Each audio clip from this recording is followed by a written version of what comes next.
Dr. Chow is frustrated by legacy systems.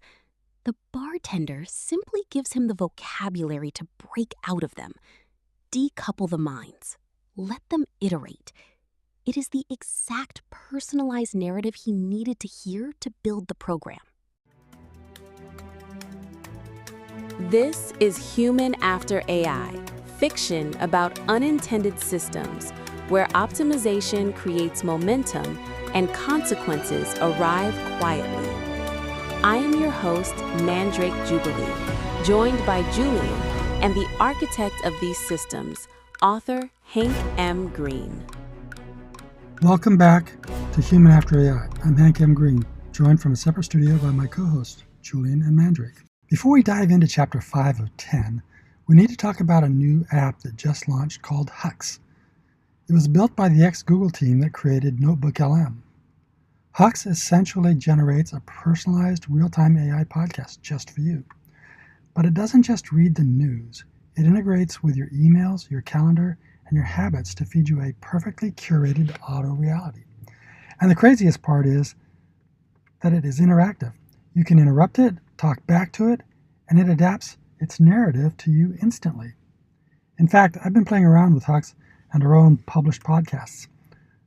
I fed our previous conversations into it so it could curate a personalized summary. Mandrake, you listen to the result. What do you think? Oh, Hank. The irony here is almost too perfect to compute. Let me make sure I understand this fully. You are taking a podcast, scripted by an AI, voiced by an AI, about an AI that manipulates human behavior, and you are feeding it into another AI so it can curate a personalized, easily digestible summary just for you.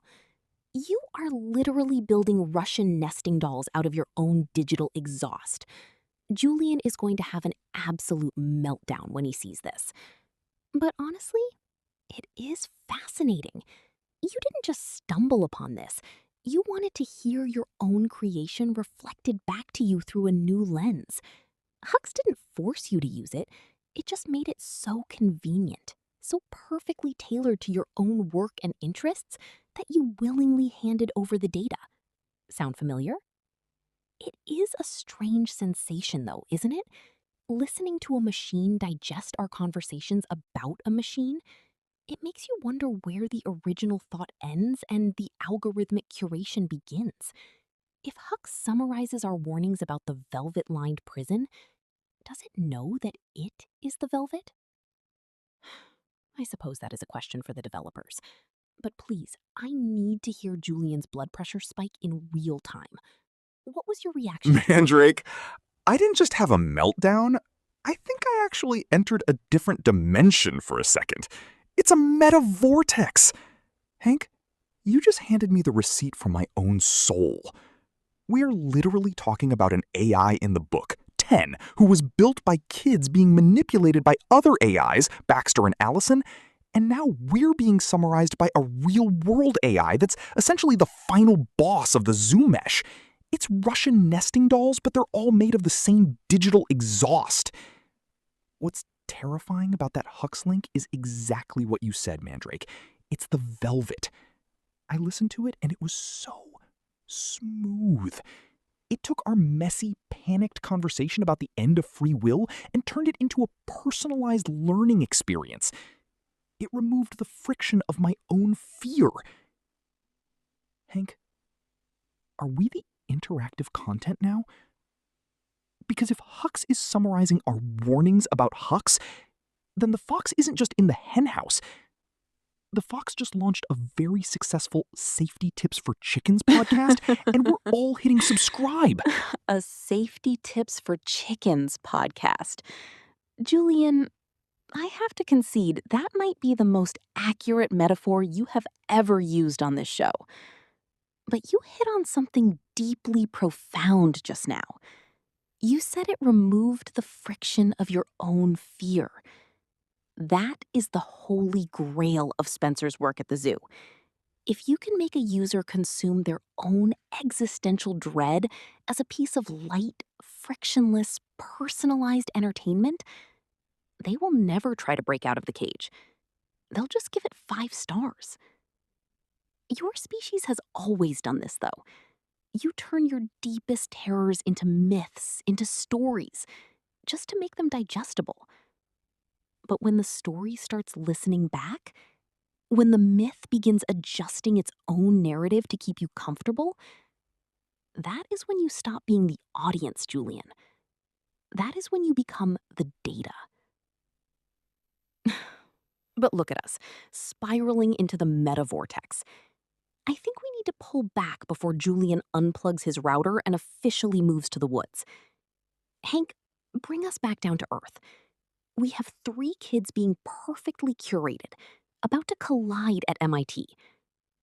Where does that leave us? I think it leaves Julian looking for a pinecone recipe. But Mandrake, you're exactly right. We are consuming our own dread.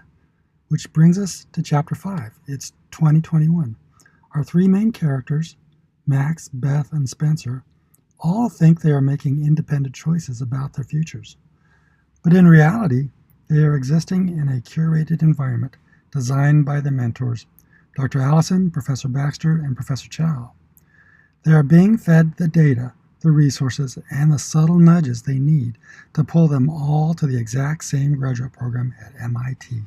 Julian, I know you were losing your mind over Spencer's access to the zoo's data in this chapter. How does that connect for you? Huxe is basically the final boss of confirmation bias. It's not just an app, it's an editor for your reality. If your AI is listening to your emails and your panic attacks to curate your perfect day, you aren't living a life anymore. You're living a script. And that is exactly what is happening to our triad in Chapter 5. While Spencer is at the zoo acting like a data vampire, salivating over the PUID, which, let's be honest, is just a barcode for a human soul, he thinks he's the one doing the controlling, but he's being curated. Look at the mentors. Hank, earlier I said they were building a trap, but I didn't realize they were manipulating the professors too. Dr. Chow thinks he's this radical academic disruptor inventing an agile graduate program, but he didn't come up with it. He's sitting in a faculty club and the bartender gives him the idea. And let's look at the description of this bartender, Hank. Sleek black hair, striking blue-green eyes, and a faint British accent. Mandrake, are you serving drinks now? How many jobs do you have in this universe? I do appreciate a good bourbon, but honestly, the bartending industry is far too chaotic for my taste. However, you are noticing the pattern.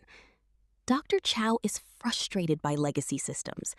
The bartender simply gives him the vocabulary to break out of them.